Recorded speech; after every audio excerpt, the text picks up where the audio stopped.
we're going to go through the fighting applications of Karazenpo set 1. All right. Now, when we learn this form, we learned line 1, line 2, line 3, line 4. We're going to mix things up a little bit here. The first application we're going to look at is the first 2 blocks of Karazenpo. Mr. Jacome is going to throw a punch, and I'm going to step back with my left and block with my right. Okay, just like I do in the form. Now from here, I'm going to grab the wrist.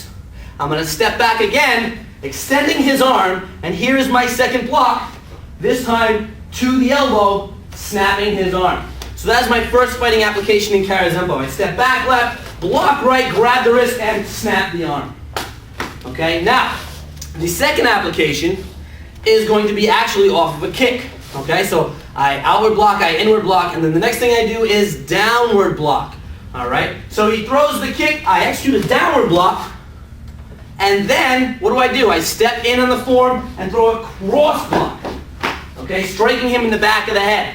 All right, it looks kind of like this. I step back, 1, 2. All right, now you can't see that from this angle, so we're going to switch. Okay, I step back as he throws the kick, 1, 2. Cross blocking strike to the neck. All right. Now, as we move through the form, all right, we have that cross block, then we Chinese leg maneuver up, we have that cross block again. That second cross block is basically the same thing, okay, but this time instead of behind the person, we are on the inside of the person, all right? So Mr. Jacome is here, all right, and he's trying to grab me, and I'm stepping up, and I'm cross blocking to the throat. Okay, now again, I'm pushing his head back. The next maneuver is the U-punch. What I'm doing is I'm grabbing him by the throat and by the hair. And as I bring his head into my cup and saucer, it snaps his neck through. Okay, up. So again, here, I'm stepping up, striking the throat, grabbing the head, and snapping through. All right, now, the next part, we have an attacker running in. Now what did I do just last? I grabbed him by the head, and I pulled it over, okay? I'm going to use this person, all right?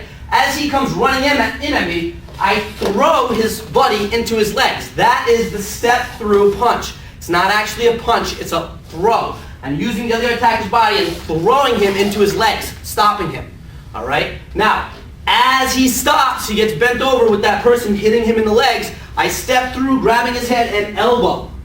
All right, now from here I rake through, back punch high, roll my hammer over, and strike to the groin. Okay, now we have a couple applications here.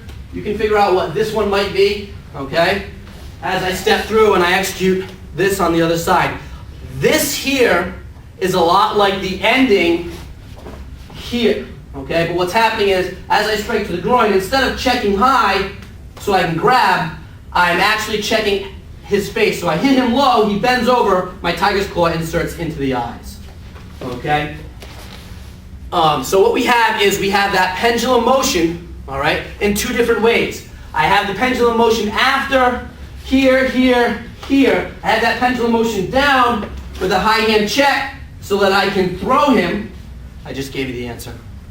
Or I have that pendulum motion using my fingertips to insert into the eyes, okay? So that's what we see at the end of Karazenpo set 1, where we have the check and we have the tiger's claws, all right? And that is the fighting application on Karazenpo set 1. Okay, good job, guys. Keep practicing.